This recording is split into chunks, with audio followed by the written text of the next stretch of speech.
დღეს აფხაზეთიდან დევნილი მოსახლეობა დრამატული თეატრის შენობასთან კიდევ ერთხელ შეიკრიბა და საკუთარი მოთხოვნები გააჟღერა.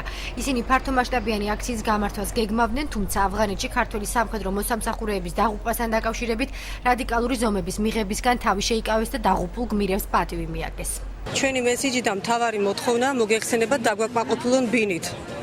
თავისი გაცემული პირობა შეასრულოს ბატონმა ბიძინა ივანიშვილმა და ბატონმა ხაბაძემ კეთილი ინებოს და განკარგულება, რომელიც 7 მაისს ბატონმა ბიძინა ივანიშვილმა ყველას წინაშე უთხრა, რომ მოძებნეთ ამ ხალხისთვის ფართი და ეს ხალხი ქუჩაში ამდენი ხანი რატომ დგასო, აი შეასრულოს ბატონმა არჩილ ხაბაძემ თავის დანიშნულება.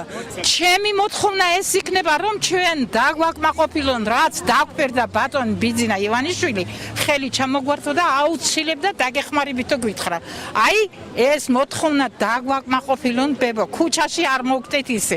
დევნილთა ორგანიზაცია ერთობა თანადგომისთვის წარმომადგენლები ავტონომიური რესპუბლიკის თავმჯდომარესთან შეხვედრას მოითხოვენ. ისინი აცხადებენ, რომ 7 მაისს აჭარაში მყოფ პრემიერ-მინისტრთან შეხვედრისას მათი პრობლემის პირად კონტროლზე აყვანა ბიძინა ივანიშვილმა არჩილ ხაბაძეს თხოვა.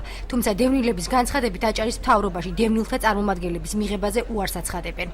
დღეს უნდა გაგვეშალა ჩვენ კარავი. მაგრამ გუშინ მოხდა სამწუხარო ამბავი, ჩვენი ჯარისკაცები დაიღუპნენ ავღანეთში. დღეს არის გლოვის დღე გამოცხადებული და ჩვენ უსამძიმრეთ მთელ საქართველოს და მათ ოჯახებს. ამიტომ დღეს ჩვენ თავშეკავებულები ვართ.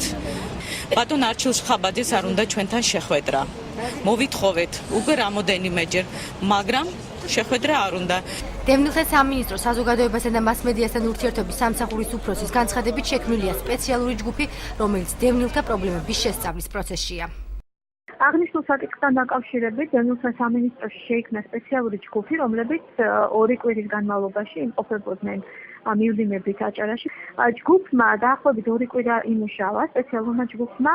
ამჯერად ჯგუფი დაბრუნდა თბილისში, მათ შეისწავლეს დაახლოებით 860-ზე მეტი განაცხადი, მაგრამ მუშაობა ჯერ არ დასრულებულა, განაცხადების მიღება კიდევ გრძელდება თბილისში და ეს კეთდება იმისთვის, რომ გქონდეს რეალური სურათი და ვიცოდეთ რეალური მდგომარეობა, რა პრობლემები აქვს ამ ოჯახებს დღეს რეალურად. აფხაზეთიდან დევნილებს აჭარის მთავრობიდან არც დღეს პასუხობენ, ჩვენი არაერთი მცდელობის მიუხედავად დღის ბოლომდე სატელევიზიო კომენტარისაგან ადრესატები თავს იკავებენ.